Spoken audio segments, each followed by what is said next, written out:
Combati o bom combate, acabei a carreira, guardei a fé.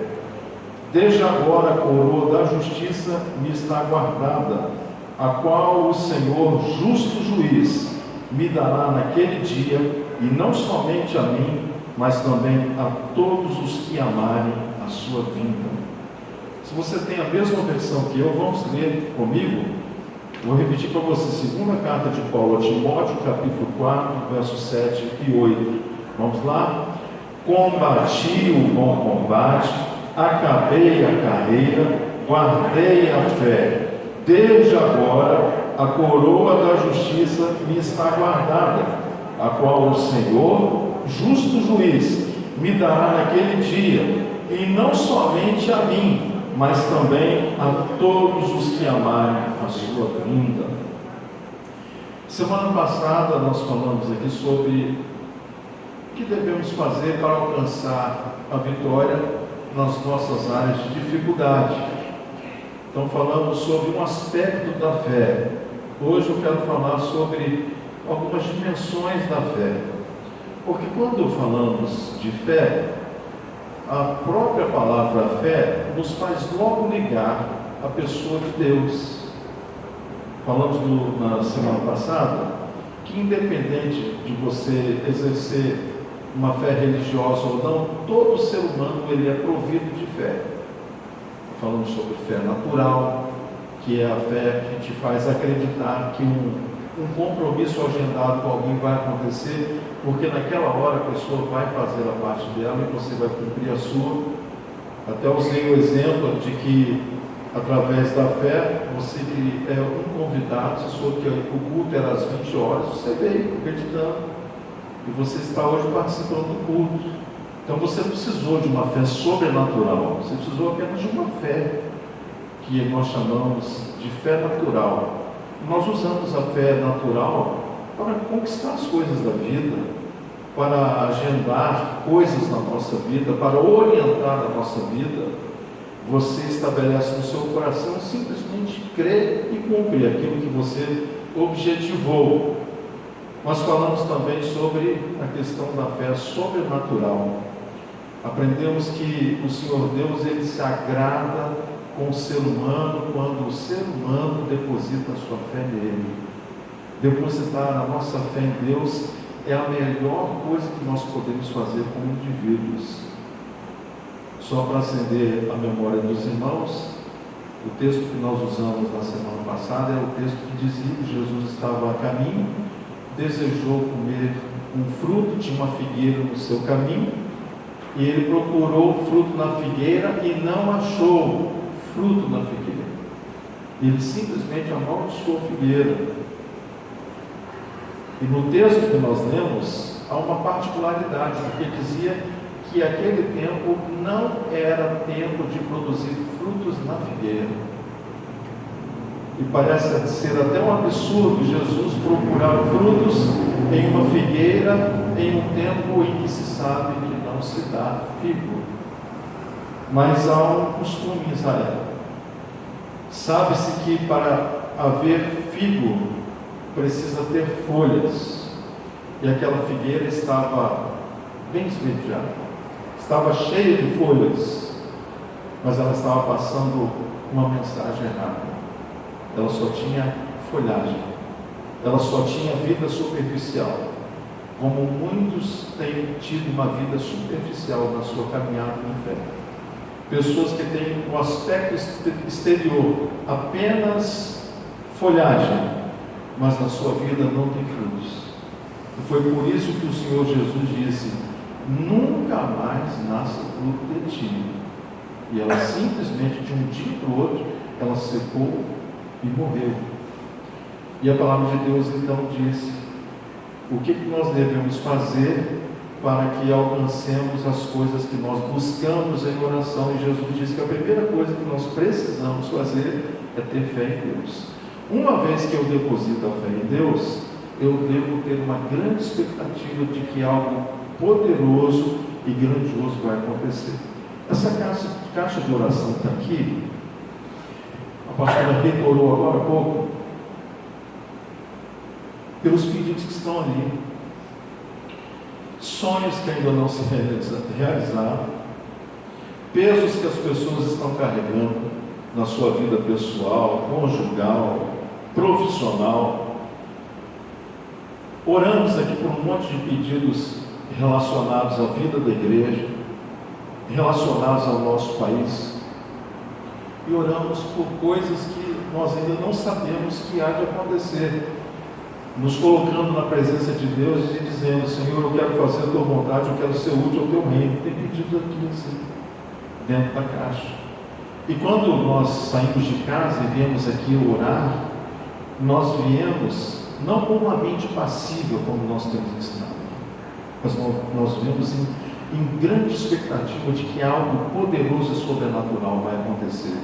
E Deus se agrada disso.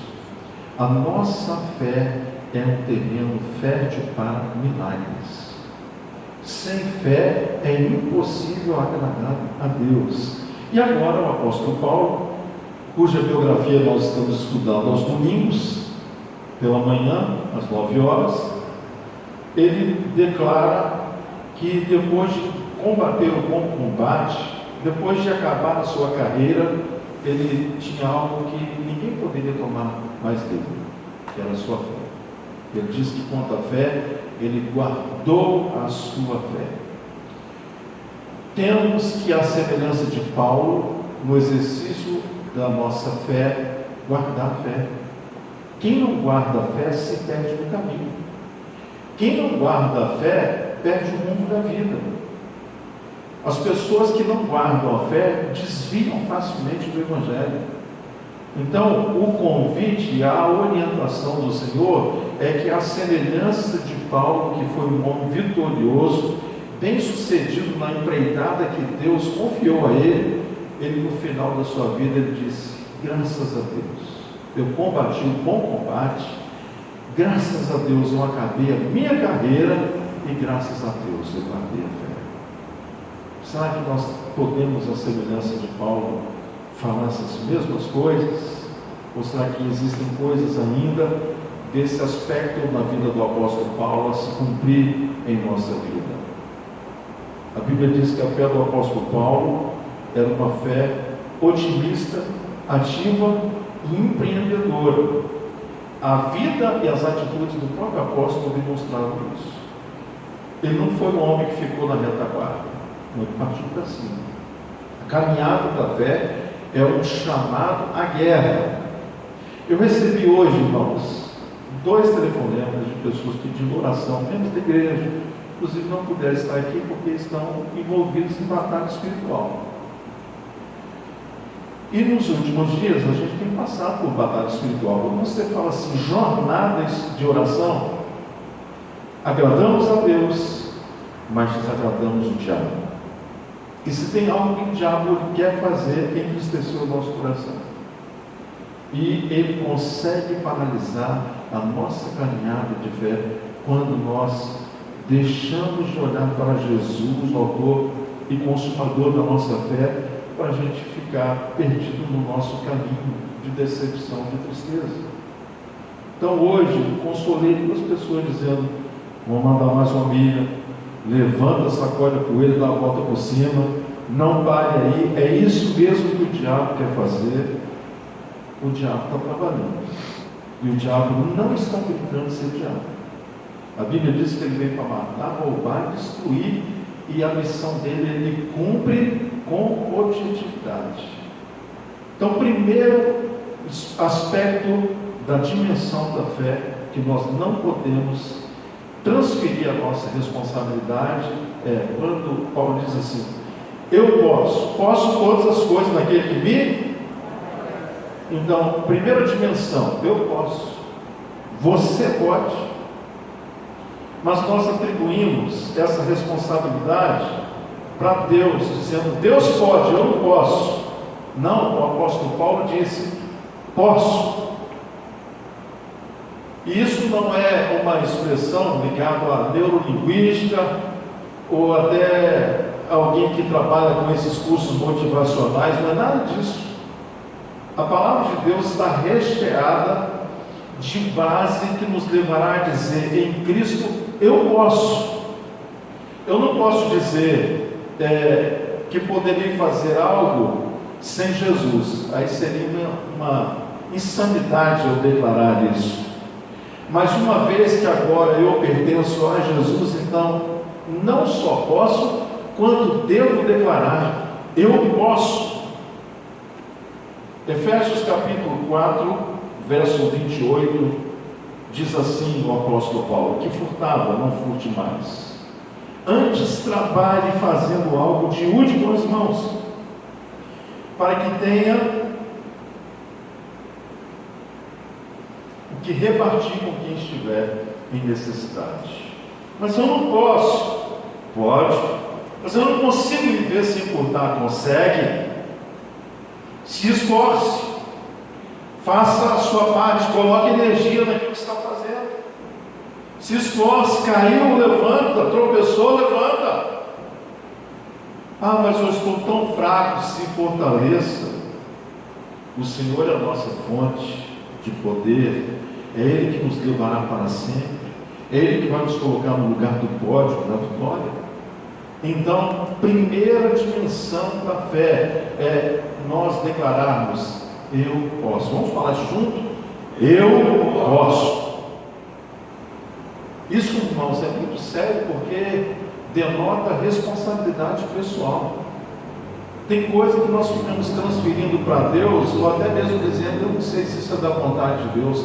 Eu só tenho dúvida se algo na minha vida é ou não da vontade de Deus, se eu desconhecer a palavra de Deus. Por isso, irmãos, nós estamos tendo uma luta aí. Estou vendo aí a luta dos irmãos na leitura do Novo Testamento. Luta! Mas a maior parte dos irmãos que começaram a estudar o Novo Testamento estão conseguindo levar a leitura. Quem está vendo aí? Levanta a mão aí, quantos irmãos? Parabéns. É fácil? Não. Qual é a melhor hora para nós lermos a palavra de Deus? É de manhã cedo, de preferência antes do café. Você fazer um pacto consigo mesmo, dizendo assim: eu não vou tomar o meu café da manhã enquanto eu não ler a palavra do Senhor. O que Jesus falou acerca disso? Ele falou assim: porque a minha comida e a minha bebida é fazer a vontade do Pai que está nos céus. Então, antes de tomar o seu café, leia a palavra de Deus. Aqui vai fortalecer o seu dia. Deus vai mover na sua mente com ideias novas. Quando a palavra dele entra, a nossa mente, obscurecida pelo pecado, pelos problemas da vida, ela vai ser aberta. Volta lá para o assunto que eu estou tratando. Então nós podemos usar essa dimensão da fé e dizer assim: eu vou conseguir, eu posso. Enquanto nós ficarmos transferindo para Deus a responsabilidade daquilo que Ele diz que vai nos abençoar, não vai acontecer milagre na nossa vida. O leproso chegou diante do Senhor Jesus. O cara está coberto de pereba, de cima a baixo. O Senhor viu que ele estava coberto de pereba, podre, faltando certamente pedaços no seu corpo, talvez dedo, ponta de nariz, de orelha. É onde cai primeiro na vida do leproso. E ele chegou, o Senhor perguntou assim: o que você quer? E ele falou com Jesus: Senhor, se quiseres, torna-me limpo. Qual foi a resposta do Senhor Jesus para ele? Eu quero, seja limpo. Qual é a vontade de Deus para a nossa vida? A vontade de Deus para a nossa vida é que o poder dele em nós nos aperfeiçoe. Por que nós celebramos a ceia do Senhor aqui? É só para a gente fazer um autoexame da nossa fé? Como é que está a minha vida com Deus? Não. Cada ceia do Senhor nos remete ao que foi pago na cruz do Calvário por ocasião da morte do Senhor.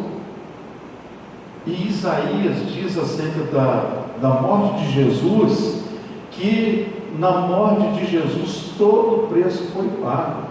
De tal maneira que nós não estamos mais debaixo da lei, mas debaixo da graça. E o próprio apóstolo diz: e o pecado mais não terá domínio sobre vós, porque vocês não pertencem mais ao reino do pecado. Nós somos o reino da luz. Então, eu posso. Ah, mas é muito difícil. Ah, mas essa tentação é impossível. A Bíblia diz que não vem prova, não vem tentação sobre nós que seja maior do que a que possamos suportar. Não vou nem perguntar quem está passando prova aqui, que eu acho que o difícil é não passar prova. Se você pertence a Jesus, é uma prova em cima da outra, pior que aquelas ondas do dia de ressaca na praia. É uma pancada atrás da outra. Quanto mais você tenta se consagrar, se santificar, mais pancada você recebe. Quanto mais reza, mais sobração aparece. Mas você precisa declarar no meio da confusão, da provação, da dor, do choro, do pranto, você precisa declarar: eu posso, eu vou vencer essa etapa. Essa é a primeira dimensão da fé. Segunda dimensão da fé é quando nós dizemos assim, que é possível, que aquilo que até hoje para mim era impossível, daqui para frente precisa sair da minha boca a declaração de dizer: é possível, eu consigo, Deus vai me dar força, eu vou passar por esse vale e vou sair lá do outro lado intacto. Meus irmãos, a gente fica com medo de sofrer, a gente fica com medo de ter dor. Eu me lembro quando fiz a cirurgia bariátrica 10 anos atrás, eu estava 40 quilos acima do que eu estou hoje, eu preciso baixar uns 30 quilos para ficar bom. Mas quando eu estava com esse peso, eu dizia assim: eu não vou para a mesa não, porque o médico falou assim: ó, você fazer cirurgia, você tem que baixar 30 quilos. Eu falei: se eu conseguir sozinho, eu não ia fazer cirurgia. Aí o médico ficou com pena de mim e fez cirurgia, graças a Deus. Mas eu fiquei protelando. O corajoso aqui fez assim: Ari, olha, você tem que enfiar na sua cabeça que quando você fizer, depois, um mês depois, você está com a vida normal. E eu protelei, falei assim: vai você na frente, se der certo com você, eu vou depois. Deu certo com ela, fiz também. Isso me faz lembrar das pragas do Egito, quando o palácio do faraó fora invadido pelas rãs. O cara abria a panela, tinha rã. O cara ia para a privada, tinha rã ali. Ele ia deitar, tinha rã debaixo dos lençóis. Aquele barulho danado, terrível. Aquilo roubava a paz. É um negócio esquisito. Eu fico olhando às vezes algumas irmãos também. Eu lembro uma vez que eu fui tomar um banho e na hora que eu abri o chuveiro, desceu uma pererequinha em cima aqui. Já viu como é que ela é geladinha? Ela não gritou, mas eu gritei. E trem gelado, irmãos. Você imagina a sua casa infestada das rãs? E o Moisés foi até o palácio do faraó. E o faraó, ele poderia ter tido alívio naquela noite, mas a resposta de faraó é assim: eu vou pensar. Você volte aqui amanhã, eu vou pensar.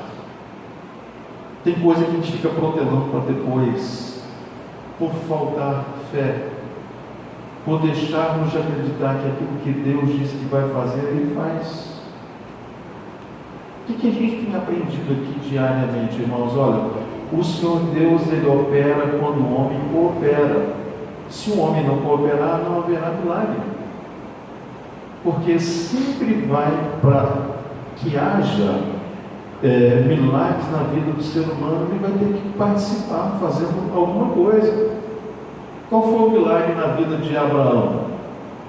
Por que ele tornou-se pai de uma grande nação? Porque ele foi obediente em fé. Ele creu contra os próprios sentimentos e sentidos dele, de que Deus poderia ser poderoso para, quem sabe sequer, ressuscitar Isaac. Mas se ele dissesse: não vou dar Isaac, nós não teríamos Abraão como nosso pai espiritual. Mas ele abriu mão, ele acreditou. E quantos outros profetas, irmãos, tiveram experiências na sua vida pessoal porque acreditaram no impossível. Você não pega, irmãos, olha só, nós não temos referência na palavra de Deus como um manual de milagre. Olha só, você pegar Elias, quem foi que ensinou para Elias que ele poderia dizer assim: não chova mais e parar de chover? Quem foi que ensinou isso para esse doido? Não tinha um manual que dizia isso, ele simplesmente creu. E depois ele fez o contrário: pode chover, e a chuva veio. E depois ele fez uma terceira coisa, que você não tem referência anterior a isso. Ele disse: Senhor, manda fogo, e o fogo do céu desceu. Você não tem referência bíblica antes disso. Mas por que esses homens fizeram esse tipo de coisa? Porque eles começaram a tornar possível no seu coração aquilo que aos olhos dos demais seres humanos era impossível. Paulo diz: irmãos, não penso que eu mesmo já tenha alcançado, mas uma coisa faço, não é Deus quem faz. Ele está dizendo: uma coisa eu faço. Que coisa é essa? Esquecendo-me das coisas que ficaram para trás e avançando para as que estão adiante de mim, prossigo para o alvo, a fim de ganhar o prêmio do chamado celestial de Deus em Cristo Jesus. Ele não diz: eu estou esperando em Deus. Ele diz: eu vou fazer a minha parte. Uma coisa faço, eu estou fazendo a minha parte. Quer ver o impossível acontecer? Faz a sua parte. Você quer ver uma coisa que nós lemos na carta aos Romanos? Que em Cristo Jesus nós somos mais do que vencedores. Irmãos, nesse mundo aqui, você usa a expressão campeão, vencedor. Para tudo na vida, olha, eu preciso focar, eu preciso ter uma vida disciplinada, eu preciso ser determinado no meu empenho, e se eu tiver uma vida dessa maneira, eu vou ser vencedor. Mas onde é que fica mais do que vencedor? O mais do que vencedor fica quando nós enfiamos o sobrenatural no negócio. O mais do que vencedor, ele acontece quando o poder de Deus entra na nossa vida e faz diferença. Irmãos, não tem jeito, tem coisa na nossa vida que só o poder de Deus vai te dar. Mas para que isso aconteça, você precisa acreditar que o impossível aos homens é possível para Deus, e você vai ter que usar uma fé. Eu não tenho fé. Comece a submeter seu ensino da palavra de Deus. Vai enchendo o seu HD com a palavra de Deus, que você vai crescer em fé. É o que nos diz a própria palavra do Senhor.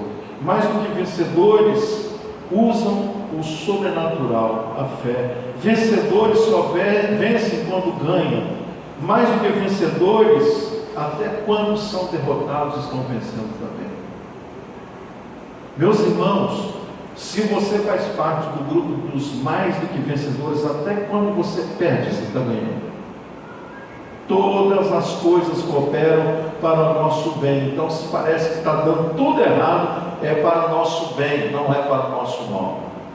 Por quê? Porque nós fazemos parte do grupo chamado mais do que vencedores. Até aquilo que parece ser contra nós será a favor de nós. Então, segunda dimensão da fé é a dimensão do crer que é possível. Isso é uma coisa tão séria, porque quando o apóstolo Paulo fala sobre isso, eu vou ler aqui um pequeno texto para você. Está em 1 Tessalonicenses capítulo 2, verso 9. Ele diz assim: irmãos, certamente vocês se lembram do nosso trabalho esgotante e da nossa fadiga. Trabalhamos noite e dia para não sermos pesados a ninguém, enquanto lhes pregávamos o Evangelho de Deus. Ou seja, muito esforço, muita fadiga, muito trabalho vai fazer você tornar-se possível vencer sem depender de ninguém, sem ser um sanguessuga. Tem gente que tem uma natureza de sanguessuga. Se você não tem essa natureza, eu acredito que você que não tem a natureza do sanguessuga, aquela música antiga que eu não sei quem compôs, alguém dizia assim: sai da minha água, sai para lá. Eu só gravei essa parte. Sai da minha água, sai para lá. Tem gente que gosta de ficar só na sombra do outro. Deus quer fazer com que você, a semelhança de uma árvore bem plantada, junto a ribeiro de águas, você faça sombra sobre outras pessoas, não o contrário. Quando é que isso vai acontecer? Quando eu usar a dimensão da fé que me levará a declarar não só eu posso, mas tudo é possível. Terceiro aspecto da dimensão da fé é quando eu declaro, meus irmãos. E declarar é um exercício de fé. É quando, mesmo quando sucessivas vezes você falhou na sua empreitada, na empreitada de deixar o vício, na empreitada de tentar um novo negócio, você não desistiu, mesmo tudo dando contra você. É você dizer: eu vou tentar novamente, eu vou tentar. Caiu, levantou, caiu, levantou, caiu, levantou. É não deixar barato, é você ser determinado. Meus irmãos, nós estamos vivendo um tempo de tanta gente fraca na fé. Pessoa toma uma palavra assim de desânimo, ela abraça aquela palavra de desânimo, ele abraça aquela palavra de desânimo e fica desanimado. Pessoa fez uma promessa: você vai lá que eu vou arrumar um trabalho, aí foi, não deu certo. A pessoa desiste, entra no corredor da amargura, da depressão. Mas os filhos de Deus não podem ser paralisados por isso, não. Você tem que tentar, e tentar, e tentar novamente, quantas vezes for necessário, porque nós andamos por fé e não por vista. Você está tentando alguma coisa na sua vida e não tem conseguido? Nunca pare de lutar. Não é isso que a música lá da Ludmilla tem nos ensinado? Tempos de guerra, nunca pare de lutar.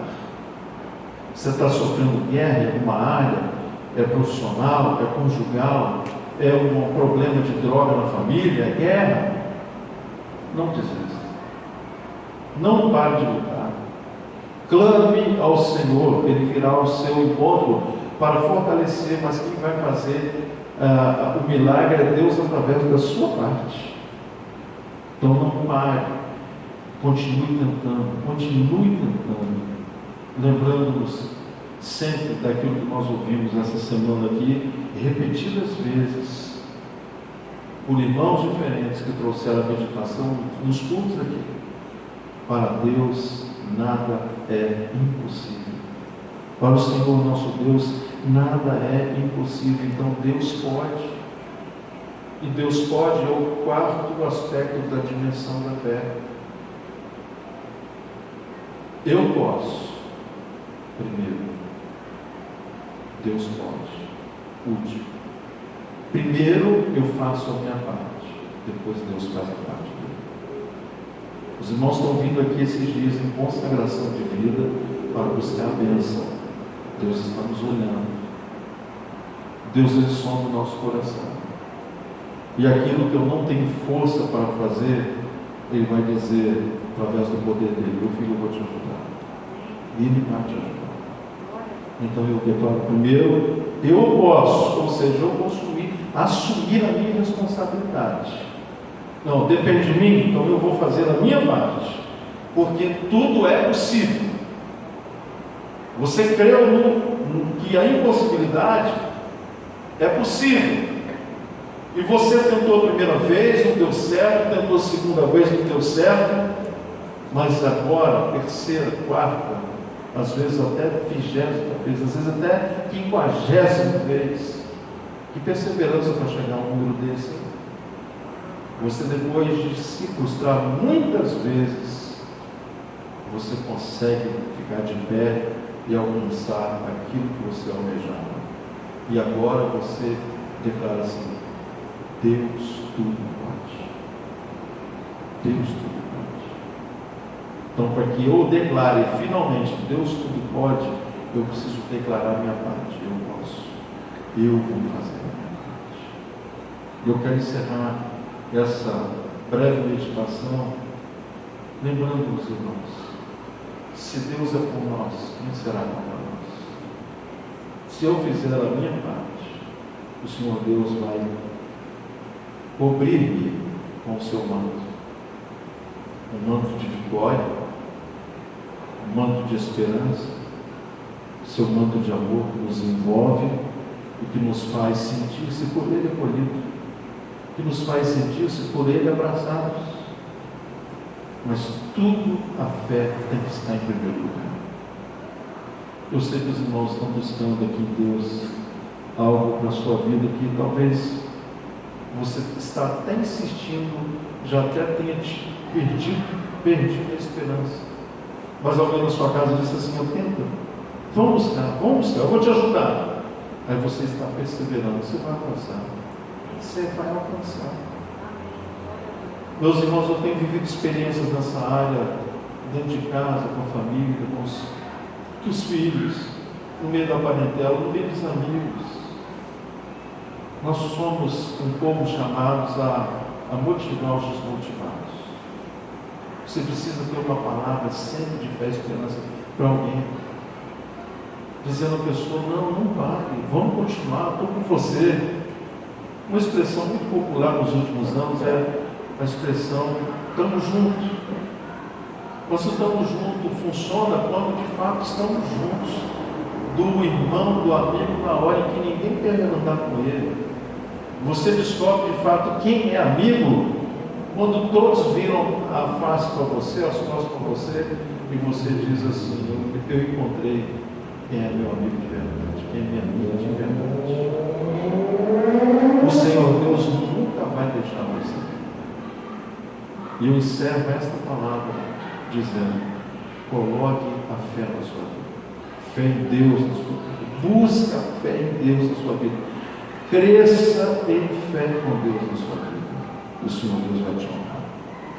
As coisas que até agora não aconteceram, meus irmãos, um milagre é assim, é de uma hora para outra.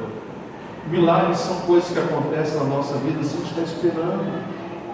É aquilo que nós levamos um tempo no reino do Espírito, plantando, vai acontecer na nossa vida quando menos esperamos. Aí você vai ficar assim meio retardado, assim: ué, que é isso? Que é isso? É assim, o milagre nos pegará de surpresa sempre. Assim foi com Naamã, quando depois do 7º mergulho ele ficou limpo da sua lepra. Assim foi com aqueles 10 leprosos que foram receber uma ordem de Jesus: vai e apresentem-se ao sacerdote. Não aconteceu nenhum milagre nos 10 leprosos diante de Jesus. O milagre aconteceu foi no caminho da obediência. Milagres irão acontecer na nossa vida quando de fato, crendo na palavra de Deus, nós formos obedientes ao Senhor. Reclina a sua cabeça, nós vamos orar nessa hora. Feche os teus olhos. Apresenta seu pedido diante do Senhor. Coloque a mão sobre o seu coração, se você puder. Senhor Deus, esses dias nós estamos falando sobre fé, porque assim nos orientou pelo Espírito Santo. E temos aqui de fato crescido em fé, Pai. Pai, nós somos fracos, nós somos pecadores. O que queremos fazer, nós não conseguimos fazer. E o mal que não devíamos fazer, esse fazemos. Ah, Senhor, fortalece-nos, ó Deus, fortalece-nos. Pai, abençoa cada irmão que se encontra aqui neste santuário, na sua dificuldade, na sua luta pessoal, na sua busca por uma cura no seu físico, na sua busca por uma cura em seus sentimentos, na sua busca para uma libertação. Eu oro por aqueles que estão aqui e estão pedindo por alguém na sua casa, na sua família, que o teu Espírito visite essa pessoa com o teu poder, com intrepidez, manifestando o teu poder numa hora em que ninguém espera, Senhor. Por isso, eu abençoo os meus irmãos, porque todos aqui vieram com uma expectativa. Não foi de ouvir um homem, mas de sair daqui cheio da palavra do Senhor.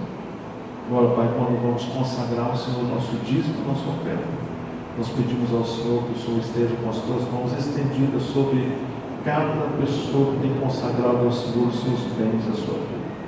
Que haja abundância na vida dos teus filhos. Eu oro assim, no nome de Jesus. Amém e amém.